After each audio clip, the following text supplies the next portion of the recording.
বিশ্ব নবী কেঁদে কেঁদে দোয়া করে, আল্লাহ মক্কার জমিনে এই দুইজনের একজন যদি কালেমা না পড়ে, মক্কার জমিনে দাওয়াতি কাজ চালিয়ে যাওয়া কঠিন হয়ে যাবে।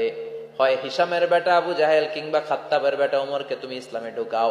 আল্লাহ ওমরের জন্য দোয়া কবুল করলেন। বিশ্বনবী তখনও বুঝতে পারেন এই দোয়াটা কার জন্য কবুল।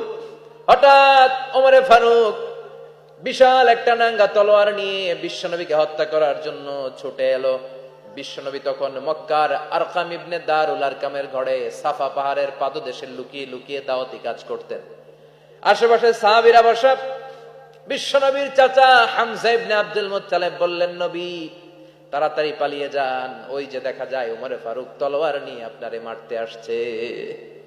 বিশ্বনবী বললেন, চাচা সরে যান, সাহাবীদেরকেও সরে যেতে বলেন, দরজাটা খুলে দেন, ওমরকে আসতে দেন।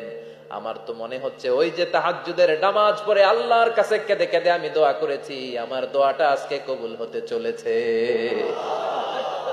আমার তো মন বলছে আল্লাহ দোয়াটা কবুল করবে। দরজা খুলে দেন।